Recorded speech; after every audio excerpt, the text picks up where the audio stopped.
pessoal, tudo bem?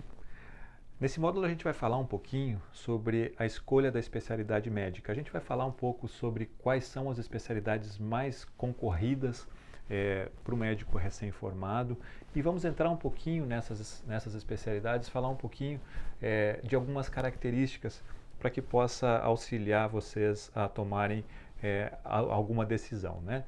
Então, evidentemente, as 4 especialidades mais procuradas são as 4 grandes áreas na medicina, né? Pediatria, clínica médica, cirurgia geral e ginecologia e obstetrícia. Então, essas 4 especialidades ainda são as mais procuradas para a prova de residência do primeiro ano, para a prova de R1, né? Então, pediatria em primeiro lugar, 12,3%, depois seguido logo atrás pela clínica médica, 11,5%, e depois quase empatados aqui, cirurgia geral e ginecologia e obstetrícia.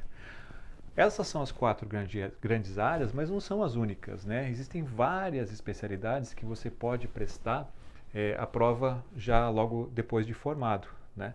Então, a primeira delas, depois das 4 grandes áreas mais procuradas, seria anestesiologia, 7,1%. Então, 7% dos médicos recém-formados desejam fazer anestesiologia, se inscrevem para a prova em anestesiologia. Depois, empatados aqui, a gente tem 3 grandes especialidades, né? A ortopedia, uma especialidade eminentemente cirúrgica, a radiologia, aqui na parte de diagnóstica, né? E a dermatologia, uma especialidade mais clínica, mas que também engloba alguns procedimentos cirúrgicos de pequena cirurgia também, né? Logo depois a gente tem a oftalmologia, depois psiquiatria e otorrinolaringologia. Então essas aqui são as especialidades mais procuradas pelo médico recém-formado. Então agora a gente vai falar um pouquinho sobre cada uma delas, até a gente colocou algumas a mais aqui, e para a gente falar algumas características que talvez vocês não estejam familiarizados. Bom, primeiramente a gente vai falar sobre pediatria. Então a pediatria é a especialidade mais procurada. A pediatria, o programa de residência, então, consta de 3 anos para sair um médico pediatra. E, evidentemente, existe uma grande demanda pelos serviços do pediatra, né?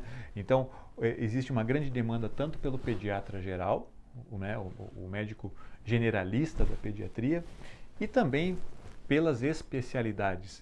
Então, hoje em dia, muita gente não termina a fase de formação nos 3 anos da pediatria, né? Eles fazem mais um tempo para cardiologia pediátrica, gastroenterologia pediátrica, pneumologia pediátrica, enfim. Então, existem um campo grande em cidades maiores para essas especializações, subespecializações da pediatria, né? Mas também existe um campo muito grande para o pediatra geral. Então, quais são as atividades do médico pediatra? Consultório, né? Então a pediatria é uma especialidade clínica, então existe um grande número do seu tempo vai ser passado em um consultório médico, né? Mas também existe uma possibilidade de, se você não gosta muito de consultório, você pode se subespecializar, por exemplo, na neonatologia e aí trabalhar em maternidades. Você pode também trabalhar em UTI. Então, existem muitos colegas que não têm tanta vontade assim de ter um consultório médico. A gente sabe que o consultório médico de um pediatra é um consultório que demanda muita energia, né? Porque você tem a criança, você tem a mãe, você tem a avó. Então, isso para algumas pessoas contraindicam, digamos assim, fazer um consultório médico, e essas pessoas podem migrar, por exemplo, para a neonatologia ou para a medicina intensiva de criança. No início, a gente tem muita gente trabalhando em pronto-socorro, então existe uma grande demanda pedindo pediatras em pronto-socorros infantis, né? Isso é uma coisa bastante interessante. Eu já comentei sobre grandes e médios centros, então a necessidade de um pediatra especialista, né? Um gastropediatra, um neuropediatra, enfim. E quais são as grandes características que um pediatra deve ter? Isso aqui está na cabeça de todo mundo, né? Do imaginário popular. Então, o pediatra ele deve ter uma empatia muito grande, né? Pela criança, pela família como um todo, né? E uma boa relação tanto com a criança quanto com os pais da criança, né? Então, a pediatria é uma carreira, sem dúvida nenhuma, de muito sucesso no Brasil. Ela ficou muito em ostracismo, digamos assim, um tempo atrás. Muita gente não queria fazer a pediatria e agora a gente vê um retorno dos estudantes aí à procura da pediatria. Isso é bastante interessante. Falando um pouquinho agora sobre ortopedia, então a ortopedia é uma especialidade eminentemente cirúrgica, né? E o tempo de residência são também 3 anos. A especialidade que tem a maior índice de satisfação pessoal em uma pesquisa americana. Então a gente sabe que depois de um certo tempo de profissão se consegue atingir uma boa qualidade de vida com a ortopedia.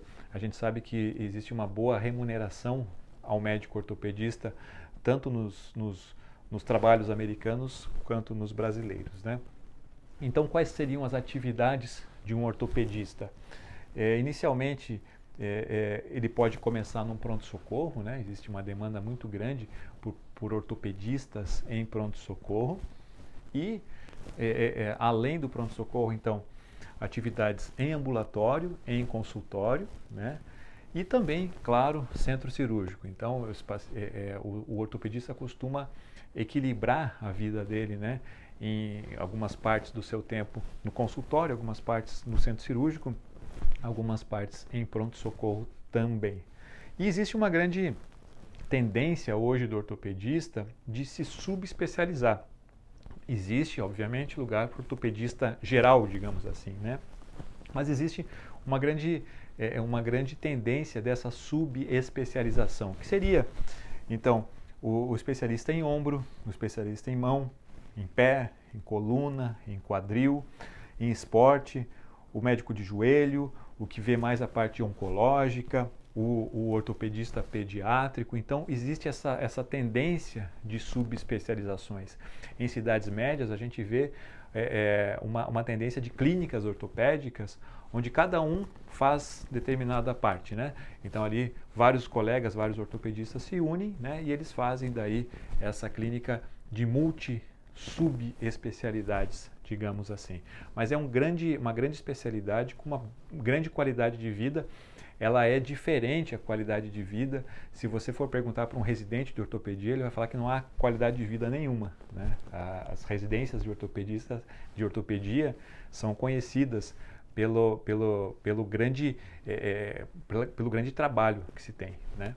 Mas depois, na vida pós-residência, há uma tendência de uma melhor qualidade de vida. Então essa seria a ortopedia. Falando um pouquinho agora sobre ginecologia e obstetrícia. O programa de ginecologia e obstetrícia também aumentou de um tempo para cá. Hoje são 3 anos de uma residência de ginecologia e obstetrícia. Então, quais seriam as funções de um ginecologista obstetra? Você tem os plantões, principalmente plantões em obstetrícia, e aqui é um grande problema da vida do obstetra, né? Os plantões, eles demandam muita energia,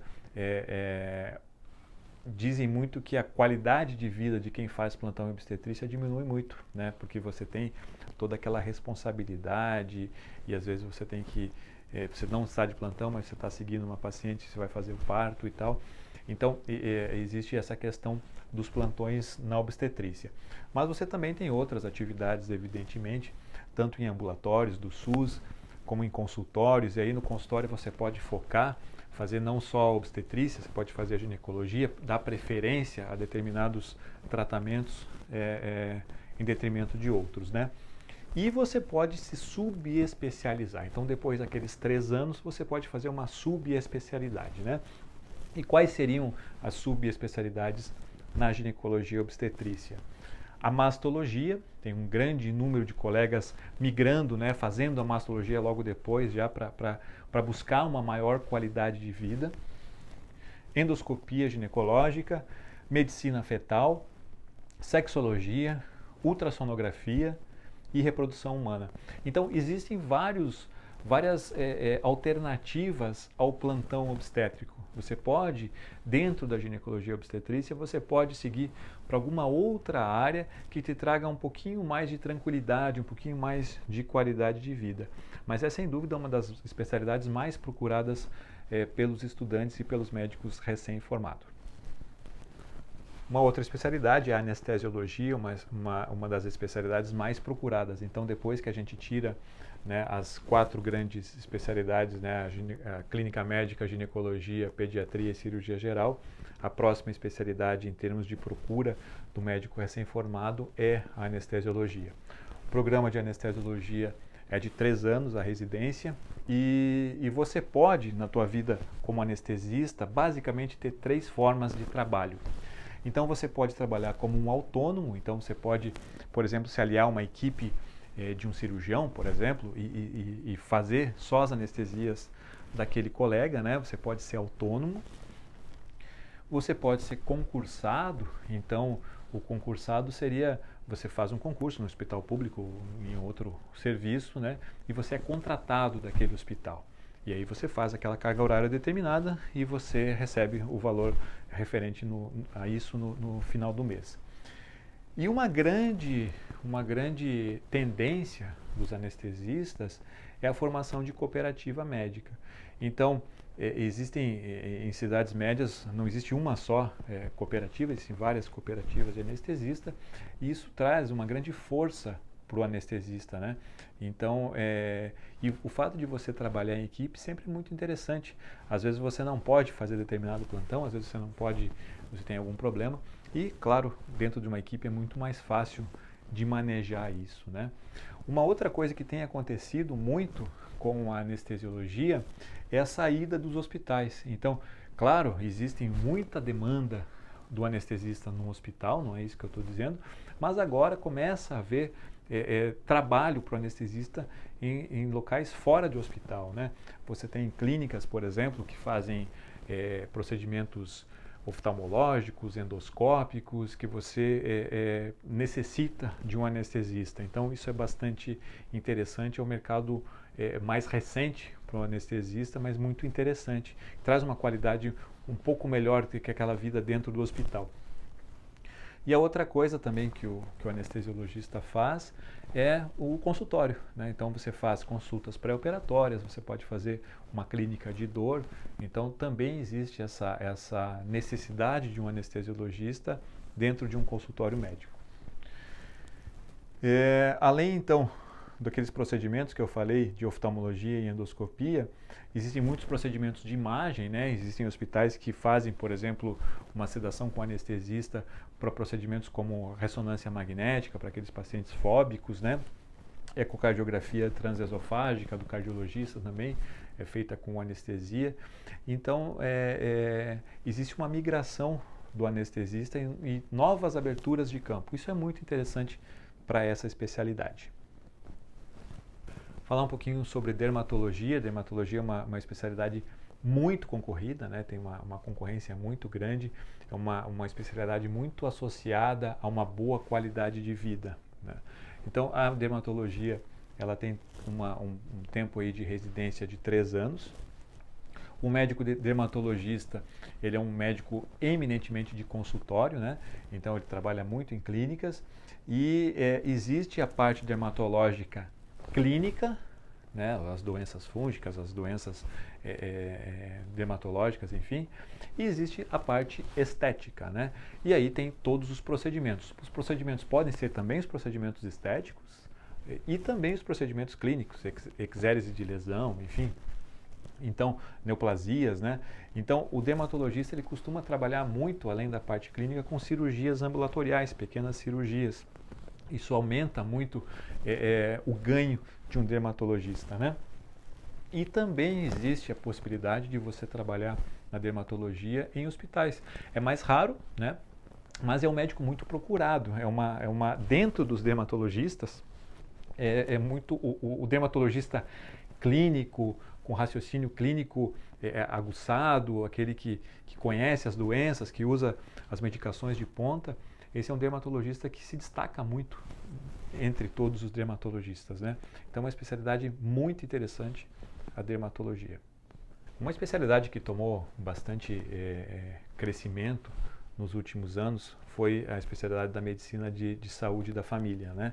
Então, é uma especialidade que hoje, o prazo dela, o tempo dela na residência são 2 anos, em alguns lugares 3 anos, mas é uma especialidade muito interessante, né? Então, existem alguns princípios, né? A integralidade, quer dizer, você vai ver o paciente como um todo, você não vai analisar só um sistema cardiovascular, um sistema gastrointestinal, enfim, você vai ver o paciente como um todo. Você tem a questão da longitudinalidade, quer dizer, você acompanha esse paciente por muito tempo, então é uma especialidade muito prazerosa para quem faz, né? Existe também a questão da territorialização. O que é isso? Você ser responsável por aquele território. Então, na tua cidade, você é o responsável, você passa a ser responsável por aquela região. E isso dá uma responsabilidade e um ganho secundário para o médico muito grande, né? O dia a dia do médico da saúde da família, então, se baseia em consultas, mas não só isso, em visitas domiciliares, em pequenos procedimentos, em formação de grupos de apoio, em reuniões com a equipe. Então, é uma especialidade que tem bastante diversificação no dia a dia do médico da família, né? E a tendência é um bom médico de família ter um índice de resolutibilidade entre 75% a 85% dos problemas. Então, esse médico só encaminharia para um especialista de 15% a 25% dos casos. Então, é um índice bastante grande. Então, é uma especialidade que, para quem gosta, é muito interessante e tem um ganho, como eu falei, um ganho secundário muito grande aqui, né? Falando um pouco sobre cirurgia geral, a cirurgia geral, o programa de residência mudou um pouquinho nos últimos anos. Então, hoje, existe um programa de 2 ou 3 anos. Por que essa diferença? Se você vai fazer uma outra especialidade dentro da cirurgia geral, você pode fazer só 2 anos desse programa e passar no 3º ano para outra especialidade, uma cirurgia vascular, cirurgia plástica, enfim. E se você quer sair como um cirurgião geral, você faz daí 3 anos da tua residência. Então, por isso essa diferença. Você pode entrar num programa de 3 anos e desistir entre o 2º e 3º e fazer uma especialidade. É possível essa transição também, tá?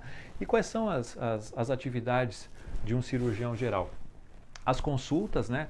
Então, o médico, obviamente, ele não é apenas um operador, ele faz as consultas e deve fazer muito bem as consultas. As consultas podem ser consultas de emergência no pronto-socorro, mas também consultas eletivas no teu consultório, né? Evidentemente você tem as atividades no centro cirúrgico, mas também você tem as atividades de pré e de pós-operatório, acompanhamento desses pacientes, né? Então, esse médico cirurgião geral, ele deve gostar de trabalhar em equipe, né? Ele pode até chefiar uma equipe, mas ele tem uma equipe ali com outros cirurgiões, anestesistas, toda a questão da sala cirúrgica, né? Então ele tem que gostar e tem que ter essa vontade de trabalhar em equipe.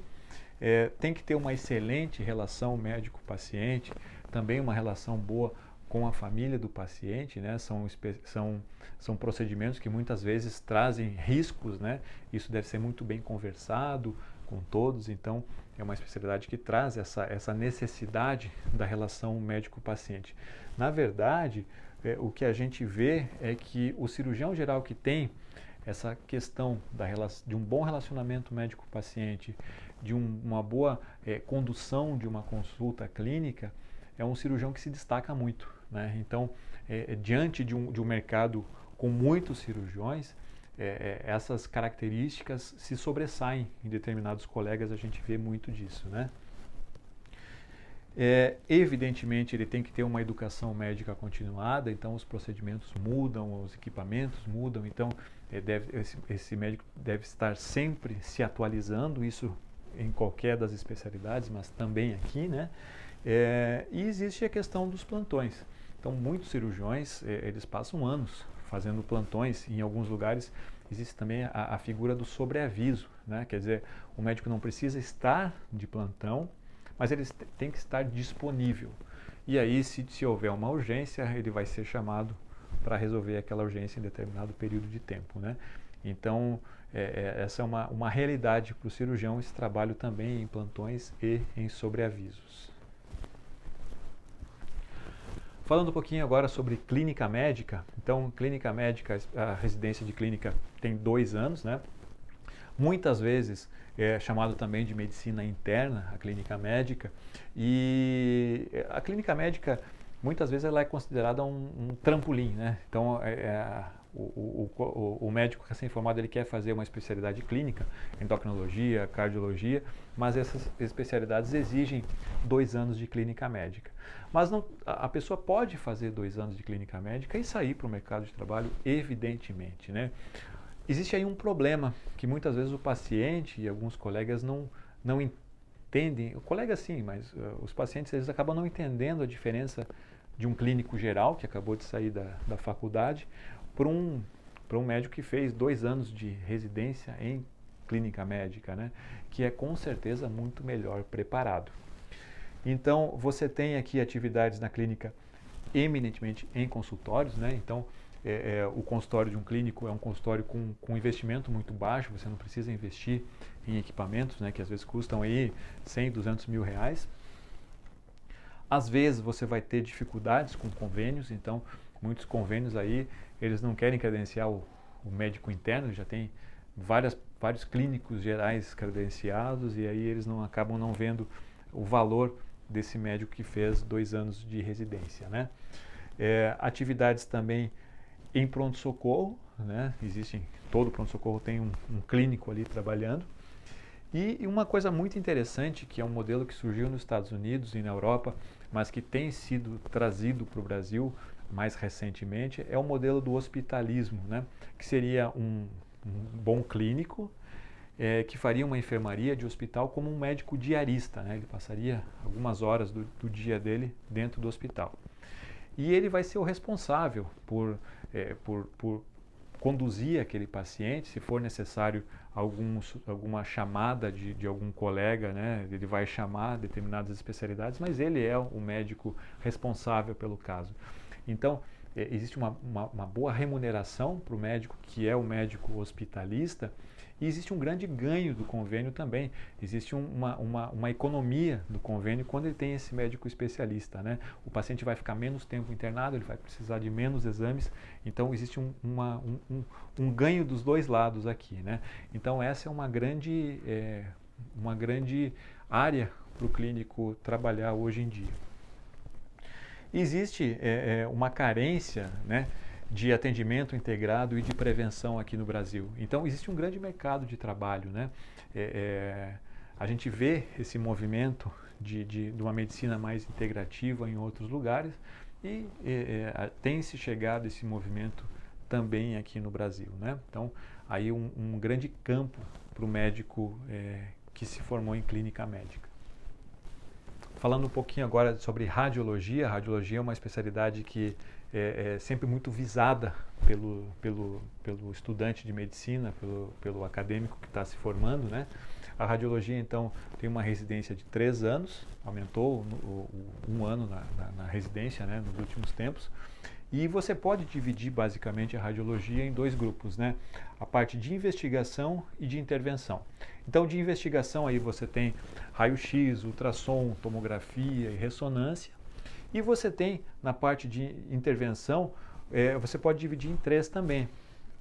Intervenções não vasculares, intervenções vasculares e neurointervenção, que seria uma formação arteriovenosa, aneurismas intracerebrais, enfim. Então, você tem essa parte e a tendência hoje de uma boa residência de radiologia é te oferecer uma boa formação nessa questão intervencionista, que é uma questão que financeiramente rende bastante para o médico radiologista. Então, um grande problema é o custo dos equipamentos, né? Então é muito difícil a pessoa sair de uma residência de radiologia e montar uma clínica de radiologia com ultrassom, tomografia, ressonância. Então, na maioria das vezes, o radiologista acaba trabalhando já numa estrutura formada, né, em grandes clínicas, em hospitais ou até em convênios. Isso traz uma característica muito interessante para essa especialidade. A remuneração inicial é muito boa. Então, o médico radiologista que entra no mercado de trabalho já entra com uma ótima remuneração. Essa remuneração acaba não mudando muito com o passar do tempo, mas inicialmente é muito atrativa essa boa remuneração. Os radiologistas eles são conhecidos pela qualidade de vida, né? Apesar de que muitos deles têm que fazer plantões em hospitais, né? Para acompanhar a tomografia, para fazer ultrassom, mas tendem a ter uma boa qualidade de vida quando comparadas a outras especialidades. É um mercado em expansão por conta dessa questão intervencionista, né? E por conta de muitas cidades de médio porte, de pequeno porte, não ter determinados aparelhos. E à medida que eles vão comprando esses aparelhos, eles precisam de alguém para operá-los, né? E também uma outra característica dessa expansão é a teleradiologia. Então existem muitos lugares que não contam com um médico radiologista presente na cidade, mas que ele dá laudos de outros lugares, dá os laudos dos exames, né? Então é uma especialidade bastante interessante e em crescimento também. Falando um pouquinho agora sobre psiquiatria, né? Psiquiatria é uma especialidade cuja residência são 3 anos de formação e o médico psiquiatra, então, ele é conhecido para fazer os diagnósticos, tratamentos e reabilitação de problemas mentais. Muitas vezes é associada a especialidade do psiquiatra com psicoterapia. Mas isso não é uma obrigatoriedade. O psiquiatra ele pode ser um psiquiatra eminentemente clínico, sem a formação de psicoterapia, tá? Mas ele pode ter as duas formações.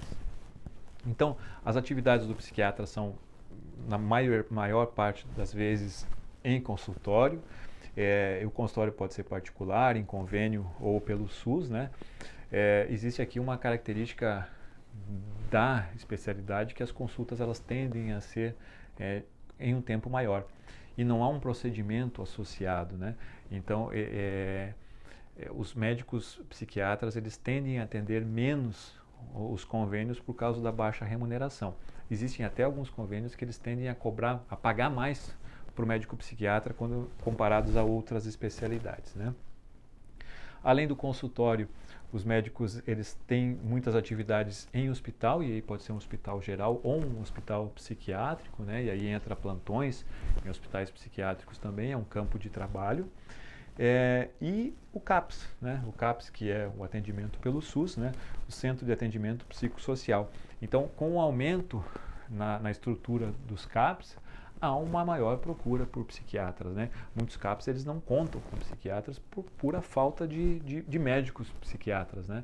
Então existe aí um grande campo também e aí existe uma contratação que em geral é uma contratação municipal. As subespecialidades do psiquiatra, né?